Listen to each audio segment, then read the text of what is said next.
New on Curiosity Stream. How do you connect a 16th century potato to limitless energy production? Could Napoleon's toothpick have a direct link to a machine that predicts the future? And how can a 1700s conch shell chart a course to humans connecting their brains to the internet? James Burke's visionary series Connections returns for a new generation. Experience all new Connections. With monthly, annual, and bundled plans, find the one that works for you at curiositystream.com. Are you struggling to conceive? You have options, and at Piedmont Reproductive Endocrinology Group, we'll make sure you have the guidance and support you need. PREG is known for individualized fertility care that's unique to every patient. We take the time to provide a reassuring and empowering experience because we believe that you deserve nothing less. Let us help you on your journey to parenthood. Visit us at pregonline.com to learn more. Get the guidance and support you need at Piedmont Reproductive Endocrinology Group.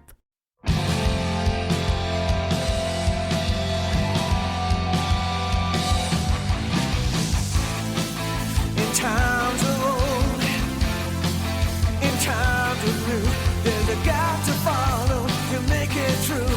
It's the pop culture field, and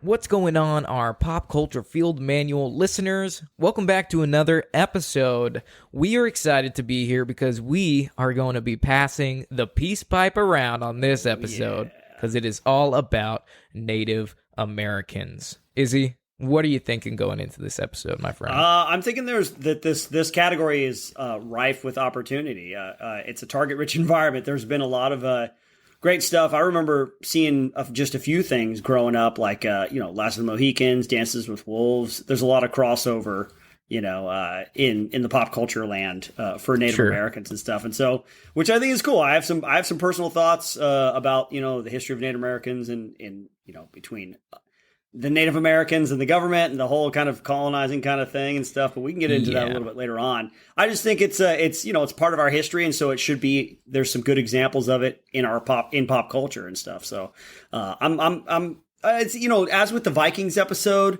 it's always fun to kind of step into a different culture and kind of explore it for a little bit. So, and Chris is here, which I'm always excited about. Hello. Yes, Chris is joining us. It's always a pleasure to have him. And no, I totally agree with what you're saying.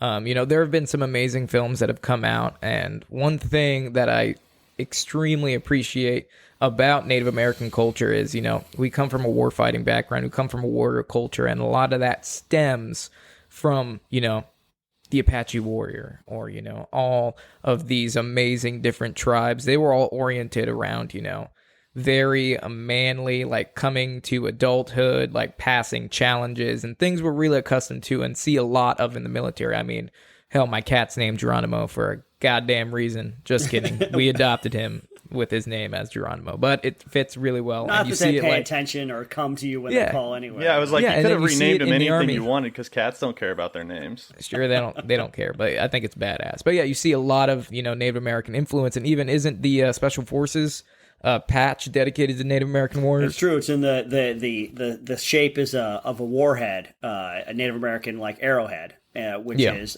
honoring the Native Americans who were one of the first that the American Army encountered that engaged in irregular warfare, unconventional warfare. And so as Special Forces soldiers, we engage in unconventional warfare, and so we honor kind of the history of where we first encounred that. Yeah. Sorry, go ahead. And I was also going to say, apparently we have a thing for naming helicopters or aircraft after Indian tribes, Native American tribes, Yeah, because that's what I was going to say. Isn't Apache, Chinook? Mm-hmm. Yep. Iroquois. Yeah. What is that? Kiowa too? Is it Kiowa? Yeah, Kiowa's Indians. Native Americans, sorry. Okay, there you go. Yeah. Well, Phantom. The Phantom? I don't know. I don't know. F4 Phantom. I'm not sure. The Thunderbolt. The Hercules. A10 Thunderbolt. This is where we really just display how little we know about Native Americans. Yeah, no, absolutely. And, growing up in California, there was such a, there was a large part of California history that was involved with Native Americans. And, I remember just going through school, they would always harp on, especially in U.S. history, how much they contributed and how much they were involved in, California growing up. So I'm actually excited to talk about this because we got a pretty good list for you folks. So you just want to get into it, my friend? Yeah, man, let's start talking about it. Okay. There's a lot of good examples here. Talk about the first one. Let's talk about the first one because it's all fresh in our collective consciousness, but it's Prey from 2022, starring Amber Midthunder. Absolutely. It's the latest Predator movie, and which ended up being, I think, a strong addition to the franchise after so many failed attempts, especially the last one, The Predator. We thought maybe the franchise was on its last legs, that nothing good could be done, but they kind of took it out of the modern era. Not only did they put it into like more of a period piece, but they made it completely with this Native American tribe. Naru, yeah. It's a Comanche nation, I think, and she wants to be a warrior, and but they don't want her to be a warrior because she's a lady, and but she's really good at medicine too. But it's kind of a jack of all trades, huh? Yeah. So, just a solid movie where she, there's other characters in there like her brother that, give the Predator a run for his money in the fight and stuff. But ultimately, she's the one who has to, use her skills and abilities that she has in medicine a little bit. She's got the herb that they can take that lowers the body temperature. The herb. Kind of a new take on the whole like mud theme, like so that you can't see your heat signature. Yeah, I thought that was clever. Yeah. It was. Yeah, it's a clever workaround. Did you guys ever go back and watch it in Comanche with subtitles? Oh, they had Comanche subtitles? Yeah, you can watch it where it's in Comanche. And it has English subtitles? I believe so. Oh, that's freaking awesome. I didn't even know that was a it. feature. Yeah. I believe so. Because don't quote me on it, but I read somewhere that you could do that. But I haven't gone back and done it. But okay, yeah, definitely. If that's true, Chris, I have to go back and do it because I just remember I watched it laying in bed one night and it made me stay up because usually I'll put on a movie when like I'm about to go to bed and just fall asleep to it, but that movie got me like wired until 12 or 1 o'clock in the morning. It was honestly the best mistake I've ever made. Yeah, I thought, speaking of, the past Predator films, I would go as far to say that this completely redeemed them with, and made it really exciting to see if they're doing something similar. Because I remember I was scrolling on Facebook and I saw a movie poster, and this is probably a fan-based one, but they can go anywhere with this Predator scenario now. Like I saw one during World War II, and it was two guys in like a machine gun post, and there was like a Predator sitting in the field, and they were like shooting rounds at it and stuff. So like they can do a lot moving forward with this movie, which I thought was super awesome. But going back to the Native American thing, a lot went into it. I loved how they actually used Native American actors, and there wasn't like huge names in this film. It was really, it was kind of like a I always freaking forget this name, but who's the guy from Gran Torino? Clint Eastwood. Clint Eastwood, thank you very much. My names are. It's not like he's super important. Yeah, he's one of the most iconic actors and directors. I thought you were going for like an obscure actor or something. Not yeah, Clint Eastwood is like the guy that uses small actors or people that aren't actual actors, and it makes it a little bit more intimate. It doesn't feel like a giant production cinematic like revelation. It's just that story in the time. So I think they did an amazing job with that. Plus the combat sequences are awesome, and I really appreciate the fact that like even when they first come across the Predator and they're like hunting the jaguar at first, like instead of sitting there and running away from it because it's like this big scary thing that they've never encountered, they all like buckle down and just go for it like nothing. Yeah, they're warriors. Yeah. So like I mean they get slaughtered absolutely, but it's just the fact that they like still buckled down and we're like, no, we're gonna take you even though you look like you can absolutely murder us. Yeah, that's actually something I liked about her character journey throughout the movie is that she runs away at least twice in this movie from the Predator, which is awesome because she's like, it's this thing that she had never encountered before. She didn't know what the heck was going on, and she wasn't ready. Either she was injured or she wasn't in a state where she could defend herself. So, but then by the end, she's learned, she's honed her skills, and she's had these experiences, and she's, spoiler, she's empowered. Of course, she's always empowered. But she's inspired because obviously there's been some personal loss throughout the course of the movie. And so she's ready to take him on and kind of lure him into her trap. Yeah, she's got to prove herself. And yeah, she ends up becoming what? Not the chief, but like their warlord or like their war chief it's or like something their like that. main warrior, like their head. Their top warrior, yeah. Their top warrior at the end. But then, if you guys notice, this is actually something I really appreciate about the movie that actually put it in the top tier for me. I mean, obviously the movie itself overall, but then the ending credits, it's like little kind of Native American drawings and stuff, and it shows basically the story of the movie during the credits. But at the very end, it shows her come to her village, and they're there, and then a bunch of all these Predator ships, they're showing up. And it's like, wait, what? They're going to like come back? Is this going to be, there going to be a sequel? Or, you know, I just thought that was really They probably interesting. just made her an honorary Predator, just like they did with the chick from Alien versus Predator. Or Danny Glover. Or Danny Glover, which is what ties this movie to the rest of the Predator universe. Because in that movie, the Predator gives him an old, like, pistol, like a black powder pistol. Yeah. And he sees the date on it, and then that pistol shows up in the movie, I believe, at some point, because it came off of one of the French traders. It's one of the traders' pistols that you see, which honestly I didn't even figure out until I saw like those fan, things on Facebook that they're like, "Hey, fun fact, did you know that?" So by figure out, you mean until you read about it? Yes, absolutely. Because let's be honest, am I that observant? Can I connect those dots? I mean, you're pretty observant. You notice stuff, but I do enjoy that they. Because I was worried that the Predator was going to come in and it was like going to have to be the Predator versus the village. But once the French trappers came in, I was like, oh, good, just waste those guys. Yeah, waste those. You had some easy fodder. Well, just like they made them really villainous, really dirty and grimy, and I was like, perfect. Looking at this list, you guys have anything else? Any other movies? We got a lot. We got some games in here too, and then there's a ton. We got a lot. I think. I mean, I would love to talk about The Last of Mohicans just because we recently watched it on our live stream. So if you're not a Patreon member, you're missing out because we do a monthly live stream movie, and this was one of the ones that was recently featured on it. We had a good time watching it, but absolutely killer movie. Israel got really excited because he waits for one line, and what's that line? Stay alive no matter what occurs. Who will find you? Yeah, we literally jumps. He was like, "Everyone be quiet! Everyone be quiet! It's coming!" Jumps through a waterfall. That's like the iconic, this is going in the trailer line from that movie.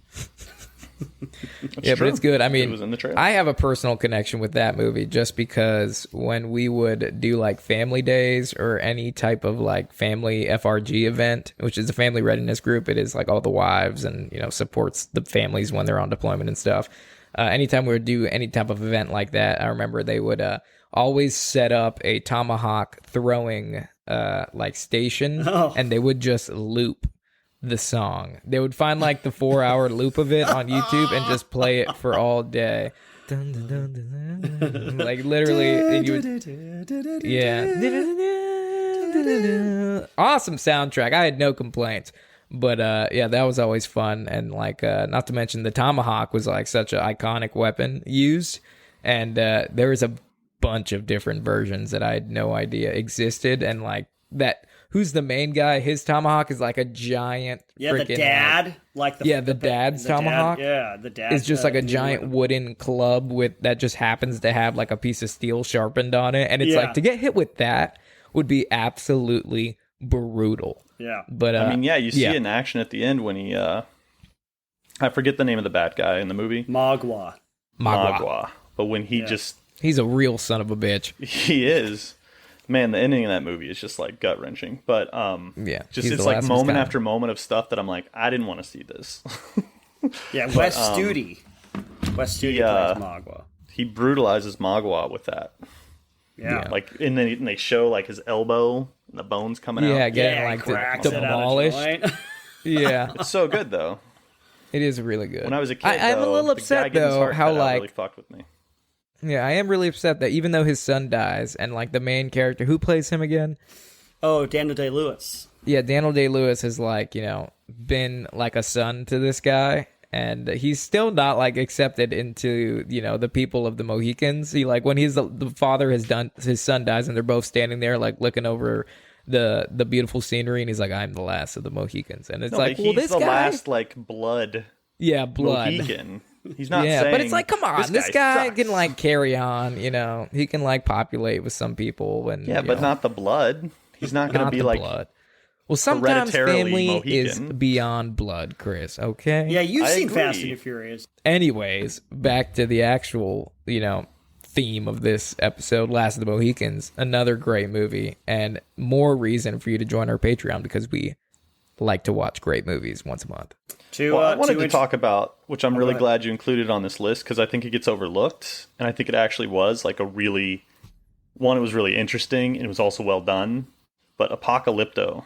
Yes. Very good. Great. Not necessarily Native Americans, but Mayans, they were... That's a Native American, bro. No, it's not. It's the whole continent. How They're is that Mexican. not a Native American? Yeah, but Mexico didn't exist back then. They weren't even Mexican. They were around. It was all part of this one continent that existed. You think this is like the Americas was like North and... I mean, technically it is South America Native. Okay, well, you know what? Central I'm going to give it to you, Chris. But I'm going to give it to you because I'm changing my own mind as I talk about it. Yeah. I mean, people would probably refer to them as indigenous people, but that's fine. They were natives. Or natives. Yeah, or natives. Yeah, I think natives or indigenous probably works a little bit better because I don't think they would refer to themselves as Native Americans because America is a word where we get... Like, the word America comes from, like, a map maker, an Italian map maker named Amerigo Vespucci. And he's the one who came up... some knowledge right now. He's the one who came up with the idea yes. that the lands where Christopher Columbus sailed to in 1492 were a separate continent. So when they started mapping it, they called it the Americas or America. Yeah, because they were only called Indians because Christopher Columbus, genius that he was, thought he had made it to India. Right. He thought that's why it was called the West Indies for a long time. And this I don't think the Native American people would appreciate Christopher Columbus and a Native American episode in one. They fucking hate that guy. But that's the etymology of the word Indian is that he thought he was in India because he was an idiot. But this dovetails to Apocalypto, Chris. It does. Yeah. It does. Have you seen it, Cameron? Oh yeah, it's been a while, but no, I definitely remember it because it is absolutely brutal. Yeah, it's I appreciate that it's takes place in like the Mayan Incan kind of like area, but it's just a classic, like it's basically a chase film because it's a villager. He's a young guy. He's got a wife who's pregnant, and then they get attacked by this larger kingdom that they basically kidnap people for their sacrifice, their human sacrifices, and he's got to get back there. He escapes, and it's just a chase film like the whole way. So it's just I thought Mel Gibson did a really good job of exposing people to the culture, but then also just giving like a classic story. Dude's got to get home, Yeah. I mean, there's some crazy scenes in that movie. Because it is absolutely brutal. Like some of the scenes where they're fighting, like heads getting split, and then when they line all the guys out and they're like, you have to run through this field, and all the guys just like take turns throwing javelins, trying to like arrows or something like that. They're like arrows attached to the stick to give you momentum. You know what I'm talking about? Yeah. It's all and they're like, if the guys just zigzagging, trying not to get hit by these things, and they're like, basically that kind of gives him a head start to running. And then he gets to like those really tall grass. But, a lot of people do not make it. Because that was kind of what they did for fun, right? They took the people they captured and they just like tortured them. Yeah, like the ones that didn't get sacrificed on the pyramid when the eclipse finally happened and they said, look, our God is pleased. They're like, all right, take the rest out back and just kill them. Yeah, just kill them all. They're kind of useless. I mean... Isn't there a jaguar scene too? That's a brutal because it grabs the guy's face and like bites it, and, like crunches it. Oh, so rough. That was a brutal scene if I remember anything. And then like that's that Mel Gibson like brutality for you. Yeah, he's into that stuff. He's not afraid to show. Like Passion of the Christ, Mel Gibson. Like it's all brutal. He loves the brutal. Yeah, Braveheart's just fucking splitting wigs. And I like Apocalypto was a great one. Oh, sorry. Oh, go for it, Chris. I was gonna say I like again the same as Prey. The movie is in the Mayan language, or it's in, I don't know if it's in Quechua or if it's in like Mayan, but like the whole movie it's in subtitles because they're speaking the native language, and I feel like it just pulls you in a little bit more. Yeah, a little more immersive experience because they're not talking with British accents or whatever, or some put on accent or something. Yeah. By the way, the Mayan language is still spoken today. Like I met a guy I met a guy in Belize that like, the interesting thing about Belize is they look like it's like you feel like you're in the Caribbean, but like you're surrounded by like Spanish speakers, so you think they all speak Spanish. But like our boat guide for a snorkel trip was Mayan, so like my fiance, she speaks Spanish, started speaking Spanish to him, and he's like, no, I don't speak Spanish, I speak Mayan, and like it's a complete, even though this is like, you know, the home tongue of like a lot of tribes in that area, like nobody speaks it to this day. It's like a completely different dialect. So he was like, I'm going to stop you right there. I speak Mayan and nobody speaks Mayan. So nobody understands me. And it's crazy. I recently watched Geronimo and, you know, I wanted to find out why my cat is named Geronimo. And there's an older version, the 1962 one that I started watching and turned it off immediately because it was god awful.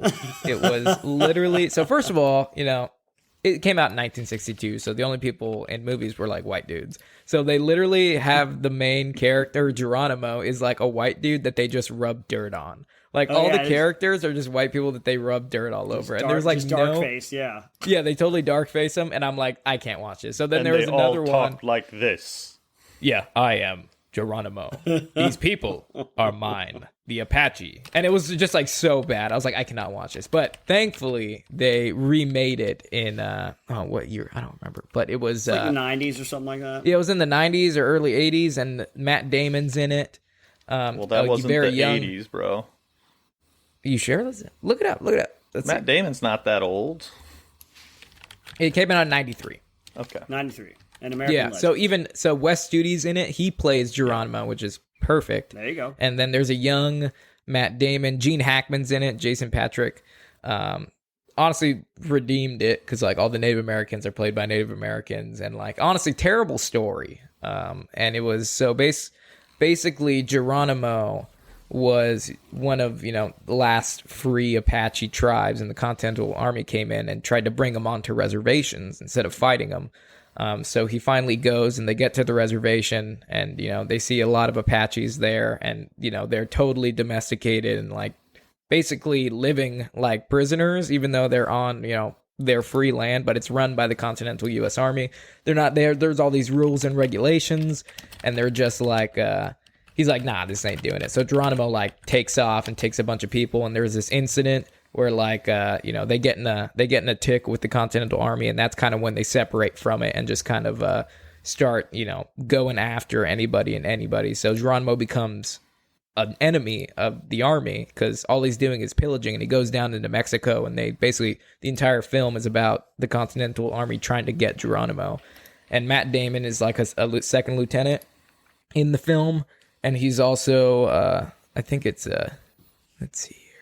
Is it Jason Patrick plays another lieutenant, and they're kind of, you know, Jason Patrick's character and Geronimo kind of like are friendly in a way because like he has to escort him. And I remember there's a scene where he's looking through his binoculars, and Geronimo's like, huh, those are better than mine. And he like gives him the binoculars, and Geronimo just gives him like a blue rock, and he's like, blue rock and Apache is valuable. And he's just like, okay. Like, so even though they're like enemies, they like are friendly. So that kind of works in Jason Patrick's favor, where they send him off, and he's like, how many men do you need to go get this guy? And he's like the new commander, because the old commander failed.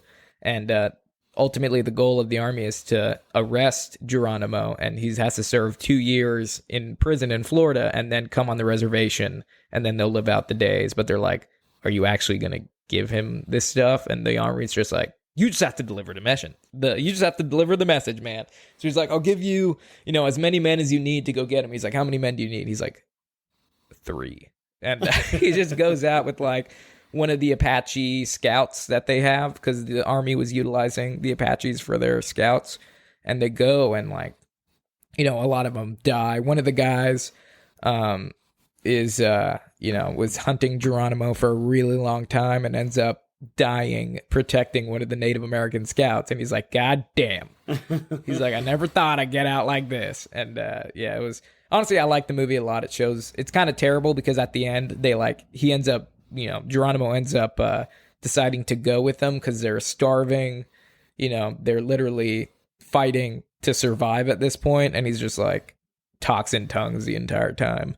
A lot of the shit I didn't understand. He just like the last thing he says before he gets captured and put on a railway to Florida is just like, once Geronimo was free like the wind, and now he's not. And that is it. And that is like all he says. And then he never gets any of the thing. He spent like, instead of spending 2 years, he spent like the rest of his life at this camp and ended up dying. Oh. And it's sad because like they're promised all this stuff, and they're kind of, the government just turns around and was like, fuck you. So but it is a really good movie. I enjoyed watching it a lot. I think you can watch it on HBO Max. You can. I ended up buying it because that's what I do for this podcast. Wes, I didn't know this until I looked on Instagram, but Wes Studi, it says that he was in the Army. It says he volunteered to go to Vietnam, and he was in the U.S. Army's 39th Infantry. I didn't know that he served. That's cool. Oh, I had no idea either. Yeah, that's pretty well. That's super also, cool. I met him once. Oh no, you did. Here we go. Let's hear this one. I talked about this before. He came and was a guest speaker in my theater department when I was up at UNC in Northern Colorado. Yeah, I remember this story.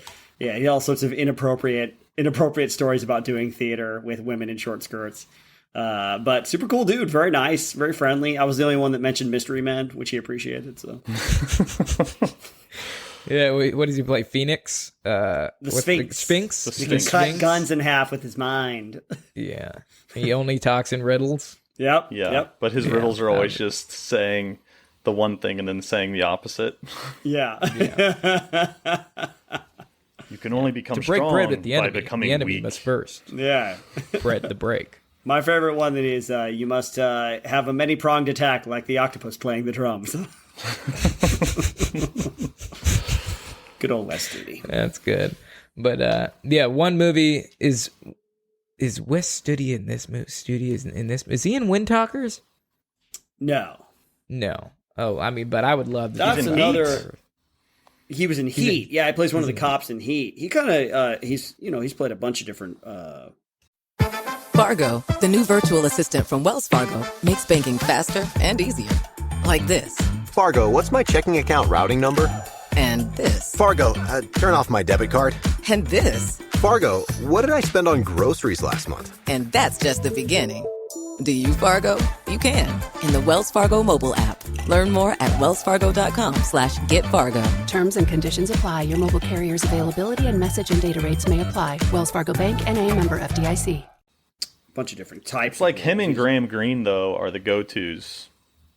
Graham Greene was in Adam Dancing with Beach Wolves. has done a lot of Native American roles. He's a Native American actor. Ben Yazzie he's in Wind Talkers. Adam Beach and Roger Willie are the ones in Wind Talkers, which could have been an amazing movie, but it ended up being on like one of the best worst movie lists for us because it is so over the top. It is. I mean, it's a Nick. Let's be honest. It's directed by John Woo, who directed like The Killer and Hard Boiled, and just like action movies. John Woo directs. It is action 100% an action movie because like some of Face them Off. like just movements they do in this. There's a lot of like tactical somersaulting into like hip spraying a machine gun, and it's just like the most over the top movie ever. But the thing that really like fucking disappointed me, because it had the potential to be an awesome movie, because the story of what they're telling is absolutely amazing. Sure. How in World War II, to code messages that the Japanese couldn't intercept, they would speak it in Navajo, and that would be the RTOs were Navajo Wind Talkers, and which is an amazing story. But the movie is just about Nick Cage and how he's fucking crazy, and that's it. It's like all this, the story is kind of put on the back burner, and it's just Nick Cage fighting PTSD and like going off and being crazy and shit. Which I was like, oh man, come on. But it was very entertaining, I'll be honest. They probably had a big budget because there's a couple huge like battle scenes. Like when they first assault the beaches, there's a huge battle scene, and Nick Cage is just going off in it, and he's like, I'm fucking crazy. But that's Nicolas Cage. That's why you hire Nicolas Cage. Yeah. So that he can be crazy in your movie. It wasn't the worst movie that came good. It was one of the most inaccurate military movies. It was on our inaccurate military movie list. That's where it is. Now it's coming all back to me. But yeah. Wind Talkers. Where do we go from here? I want to talk about Wind River. Okay, do it, man. I think I've seen this movie because it's a newer film, right? Yeah, it's Taylor Sheridan wrote it, and he's the guy that's he does Yellowstone, and he's he's a really good writer. He did 12 Strong, but it's basically about a missing girl, or they find her body. She's murdered on a reservation, Native American girl, and it's about the FBI agent and Jeremy Renner. May he recover quickly. Snowplow accident. Stay from those snowplows, really? man. Him, and then a guy died. There was a guy, a driver, like a IndyCar Ken driver. Block. Ken Block, yeah. Ken Block, R.I.P. Ken Block. Yeah, he died on not a snow plow, but a snowmobile. He was in a snowmobile accident. Okay, snowmobile. Yeah, but Jeremy Renner was in a snow plow accident, which I have no idea how that. Did he flip it or something? I'm not sure. But yeah, Wind River, I have seen this movie. This is where they have the Mexican standoff at the end, right? Yeah. That really good, the movie takes its time. It's obviously very, very serious and very sad. They find this girl and she's been raped and she's died in the snow and the family is distraught. So they try to find out what the heck happened. And then eventually they find out that these oil workers that were on the land, they're on their oil working factory, extraction factory. I don't know what you call it. Anyway, so they Jeremy Renner and Elizabeth Olsen are investigating it, and they eventually find the people who did it. And it's a pretty wild gunfight at the end when they're at the trailer of the guy that actually ended up doing it. And then he gets his just desserts. Don't they brutally murder that guy, right? Don't they strip him down and have him walk through the snow? Yeah, because there's a thing in the movie where Jeremy Renner's talking to the father, and he's saying, "I want you to know that from where the incident happened to we tracked her track. She ran for miles, right? And you're not supposed to be able to do that. She ran naked for miles, and the lungs would freeze, and you're not supposed to be able to go 100 feet or whatever. And she just ran and ran and ran. He's like, she had a strong spirit. You should be proud of her. She was a fighter. And so he basically does to hit the perpetrator what she ended up doing. He's takes him up in the mountains. He's stripped down naked. He's like, now you run. And that guy gets 10 feet and he dies and sputters up blood and stuff. So it was a just brutal reward. Yeah. It's a good movie. It builds because doesn't it happen on Native American land? Yeah. So that's kind of that's kind of where they kind of come into play, and they're all they don't like to talk, right? That was kind of the thing with the Native Americans in that movie is, it's on Native American land. It's, she's a white woman. They want no part of it. And it makes it very challenging for Jeremy Renner's character to get any information. But yeah, honestly, brutal ending, that gunfight where it's close quarters and there's a bunch of people just shooting frantically and damn, doesn't Elizabeth Olsen get schwacked or something? She gets shot and it looks like the guy's walking up to her, he's gonna take her out, but then Jeremy Renner's up, he's a sniper, and he starts taking dudes out left and right, so he saves her life kind of there at the end. But there was kind of a lesson about missing persons.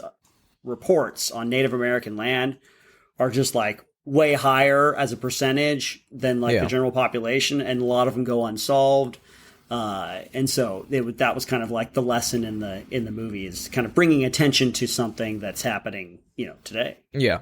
So. No, definitely. But good movie. I'm glad you put it on this list because I totally forgot that it was around. And I remember watching it. I was like, wow, this ended good. So for video games, I actually came across this because there's not too many, except for the big ones like Red Dead. But there was one that I found that looked kind of cool. It's called This Land Is My Land. Right. And you pretty much play a Native American that just wreaks havoc on the people, the settlers in the old time, that are moving in and basically trying to oppress your tribe. So, and it looks like, third person Grand Theft Auto, Red Dead type of gameplay. But I thought that was super interesting because there was nothing really like it. I'm surprised it hasn't gotten a lot more attention. But then again, the missing persons, there's a reason. Well, I mean, I read up a little bit on this beforehand, and I think one of the weaknesses of the game is that there's not much story to it. The setting is, obviously, it's your tribe and you got to protect it against the settlers that are coming in. So there's some conflict there, but you don't, if I recall, you don't know much about the dude, the main character you're playing. There's not a lot of like character development that he goes through. It's basically just a survival combat experience, you know? I gotcha. And so that may be one of the reasons why we haven't heard of it, or maybe it didn't do so well, was because it was like, yeah, sure, open world, survival. We've seen this before, but like, what's the story? They're trying to come onto your land, you know. What are you gonna do? They're gonna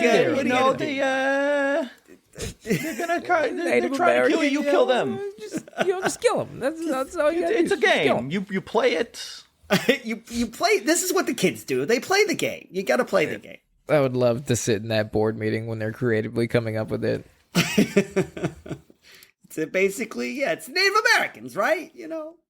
Yeah, but talk about. I know you know a lot about Red Dead, Izzy. Red Dead's great. Red Dead's one of the best video game experiences, that one could have. It's open world. Wow. It's kind of the edge of the West, basically. It's kind of about the death of what would be considered the Old West. Modernization, civilization is coming. There's not too many places for, your character's a part of like a gang, like a family almost. And it's kind of like there's a little bit of that. Putin. Yeah, and they want to live free and do their own thing, but the Pinkertons, the government, everybody's kind of encroaching, and eventually it all just kind of falls apart. But you do some missions in there with some Native American tribesmen.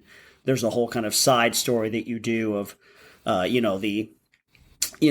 the story of the elder statesman, the tribal leaders. Like, listen, we gotta survive. We gotta kind of, give in, compromise a little bit because it's our people. And then the young hothead Native American guy, the warrior, he's like, no, we got to fight. We got to carve out a place for ourselves, and we got to push back. And then it kind of ends up not going so well for any of them.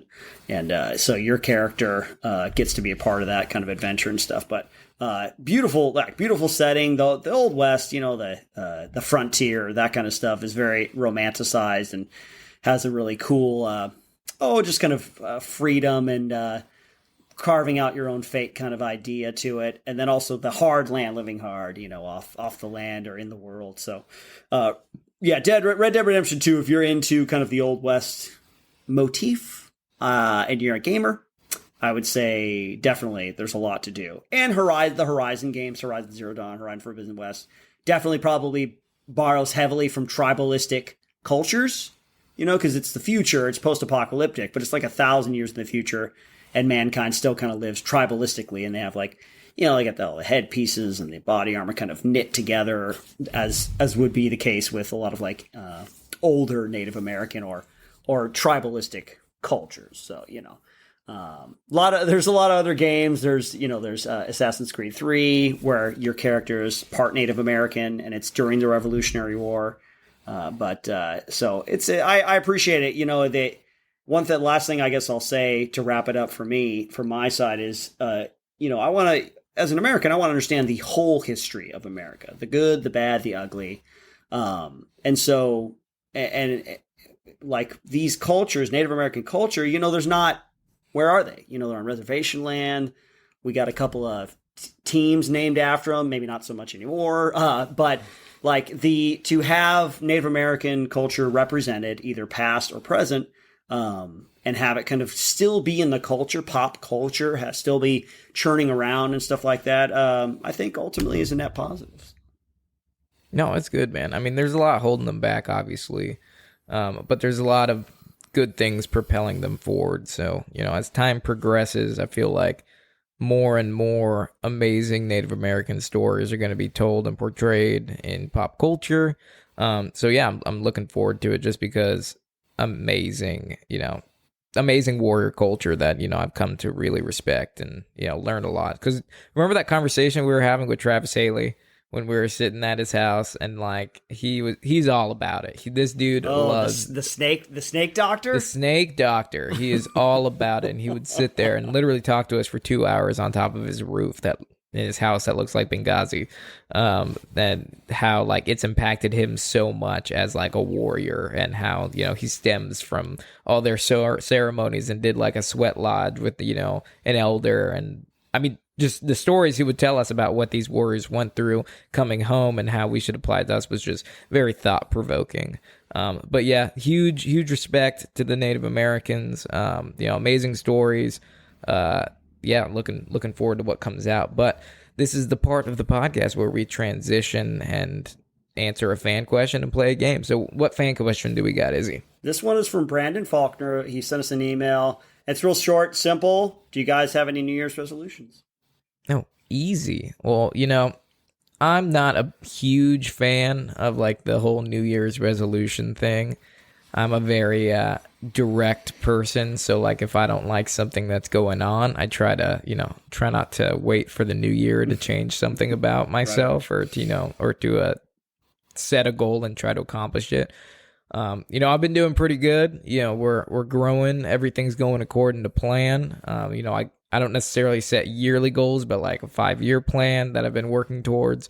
And then short goals within that. Some might take a month, some may take 3 years. But I'm just going to keep trucking forward.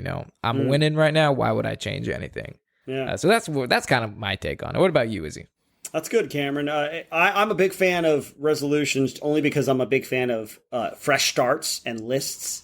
So lists. My New Year's resolution, one of them, the big one, is just like you meant, to continue to grow our brand and our careers, the stuff that we do together, and then whatever individually I want to go after, just to grow, like gain a larger following and gain a larger audience for all the content that I create and that you and I create, and you, me, and Chris.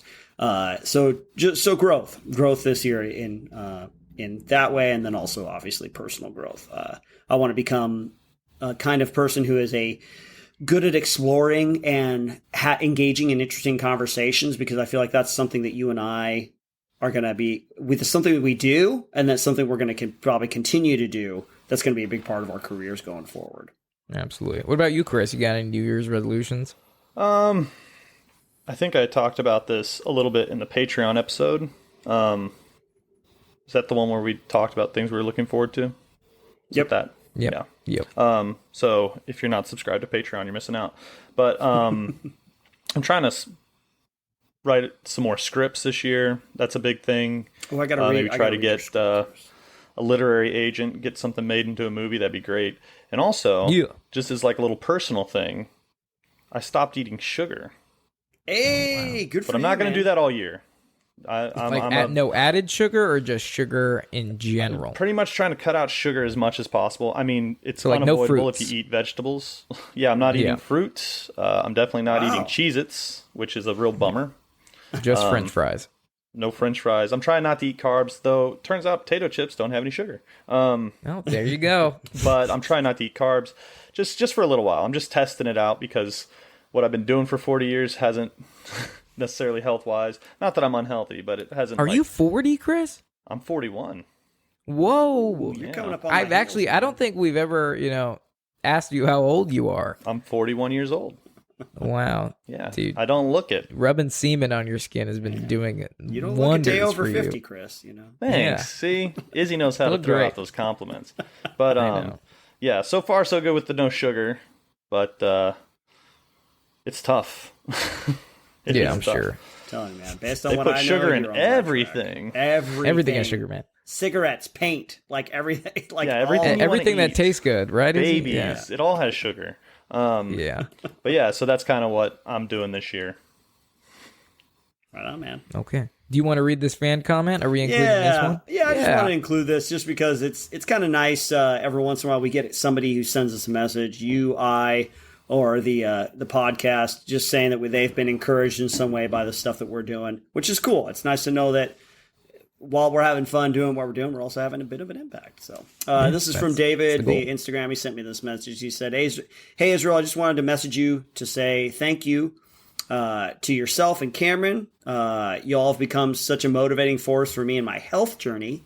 Love the podcast and keep up the amazing work. So that makes it all worth it, right? Yeah. Yeah, dude. Thanks, David. We appreciate it, and we're going to keep it going in 2023 and many, many years to come. Well, thank you for that. That jazzed me up. Got me going, getting ready to play this game. All right. And I have the game. No, I have the game. I took you off. Oh, of you it. have the game. You locked me out. I switched it. Yes, son of a bitch. I didn't know if I was okay. going to be here, but because I am, I'll do it. Okay, right, Chris, you are the game master. Okay, what are we playing? So we're going to call this game Going Native. Hey. Okay, I'm going to give you the name of a tribe or people, and you tell me where they lived. Whether that's a country, state, or region, doesn't matter. Okay. So this game may or may not be easy, but it will be informative. I'm about to show my asshole. It's going to be great. All right, I think you'll do better than you think. All right, so the first one, no warm-up, because it's pretty straightforward, this game. The Incas. The Incas were in Mexico. Yeah, it's South America, I would say, just to be safe, but yeah. Do you want to get more specific than that? El Salvador. Cameron, you're wrong. They weren't in Mexico. But were they El Salvador? Incas. I'm going to say Brazil. The Incas were in Peru. Peru. Oh, man. You know what? That makes a lot of sense. It's going to be difficult for you guys. Yeah, it's going to be really hard. I should have said We're uncultured swine. Yeah, because I love Peruvian food. Have you had Peruvian food? Oh, yeah. I've been to Peru. I've seen the Incan ruins. It's amazing. Everyone should go. Machu That's super cool.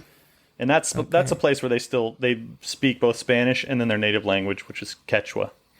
Cool. Quechua. Oh, very cool. Guess I'll have to catch you up. Oh my god. All right, let's move on. All right. Next one. Navajo. All right. I'm going to go ahead and guess New Mexico. Well, I mean, there is a big reservation. Yeah, it takes up that's like parts of Arizona. The Navajo Nation. Yeah, Arizona. Yeah. Mm-hmm. Yeah. I'm going to go with you on that one. I'm going to say New Mexico. I put the U.S. Southwest. That's Arizona and New Mexico because it is big. It crosses state lines. Yeah, it crosses both. Yes. I think it even goes up into Utah a little bit. I think it does too. It's huge. It's weird though because when you go there, Arizona doesn't use. They don't do daylight saving in Arizona, but they do in the Navajo Nation. So just driving on to the Navajo Nation, your time changes, even though you're still in this. I hate that. Dude, so funny. It was confusing as hell because we were trying to figure out drive times, and it was like, oh, it only takes this long, but it's just because. Oh, it only takes us 2 minutes to get there. An hour and 2 minutes later. Yeah, kinda. Yeah. Okay. The Sioux. The Sioux. Oh. Remember, you can just say like a region. You can be a little more broad. I'm just going to be honest, and I'm going to say I've never heard of this tribe. The Sioux? That's odd because they're the Native Americans in Dancing with Wolves. Really? Oh. Okay, then I'm going to go ahead. I'm going to say like... go for it. I'm going to go ahead and say like Wyoming. Pretty good. I mean, if you want a general answer, I'd say the northern part of the United States, but I would say... Central, yeah. North the Dakotas area, because there's Sioux Falls, South Dakota. I'm going to say South Dakota. Can I change my answer to like North Central America? That's North Central America is correct. Okay. When I looked it up, because I thought they were kind of in the Dakotas too because of Sioux Falls and all that, and the Badlands and all that. But when I looked it up, it said Wisconsin, Minnesota, Iowa, and Illinois. But you're both correct. Yeah, that's North. That's North Central, definitely. Yeah, that's North Central. That's right. That's dead center. All right, this next one, I hope to God you know. Aztec. Okay. I mean... that's Mexico. It's got to be Mexico, right? It is Mexico. Very good. Okay. Right on. Okay. Thank God. Next one.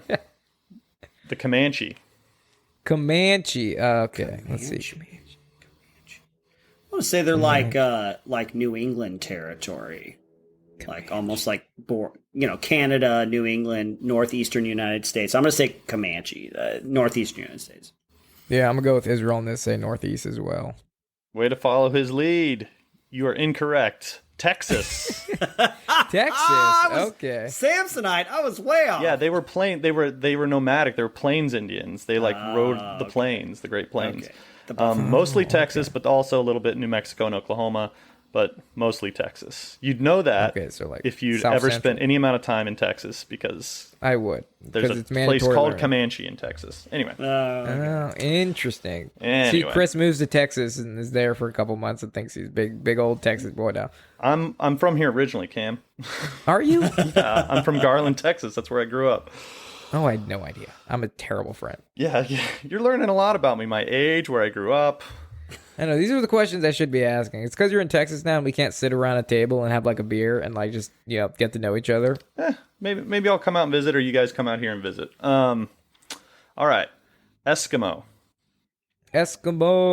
Alaska. Yeah, I'd say Alaska. Alaska is correct. See, I put some softballs in here. All right, and this last one's going to be tough. The Colorado. What? Colorado Indians. Indians? Mm-hmm. I'm just going to take a wild guess here and say this is probably like a huge twister that makes no sense, or it's right in your face. I'm going to go ahead and just say Colorado. I got to go with Colorado. It's too obvious. They were in Ecuador. What? Oh my God. See, I knew you were going to throw something like that. Well, Colorado means red in Spanish. Okay. And so they named Colorado because it was like they saw the red dirt there. Just like that. You learned something. I learned that the Sioux is a tribe. I learned, the Incas are in Peru. I learned the Colorado's in Ecuador. See, these games aren't, just a damper on my ego. They're educational. Also, if you want a good movie that features the Sioux, there's a movie called Last of the Dogmen with Tom Berenger. It's a pretty good movie. Okay. It's like set in modern times, but he goes through like this passage in the mountains and he finds a bunch of Native Americans, a bunch of Sioux that don't know that it's modern times. They've lived like it's the 1800s for like a century because they got closed off from the world. No kidding. Oh, that's crazy. It's a very interesting movie. Yeah, and he has a really cool. He has a blue healer in the movie. It's really cool. What'd you say? It's like Does the Village. Tom Berenger just snipe a bunch of people in this movie, or what? To reduce his career to that one movie is fair, but no, he doesn't. And the 3 or 4. Well, when I Google Tom Berenger, Sniper is the first one that comes up. He did like 3 or 4 of those films. Yeah. But Last of the Dogmen, check it out. Good movie. All right. Last of the Dogmen. Well, that was really fun. I got a lot more than I thought I would out of this episode. We hope you did too, folks. Thank you for listening. But before we go, we want you to vote for us for Breakout Creator of the Year for the Gundy Awards. Go to thegundys.com, Gundies, thegundys.com, and vote for us. It's a firearms-based content creator award show that takes place in Texas every year, and we have been nominated. Shift Fire, the channel, has been nominated, so go and vote for us. You can vote every day, once a day, every day until January 31st, 2023. Thegundys.com, folks. Breakout Creator of the Year. So, and with that, cue music.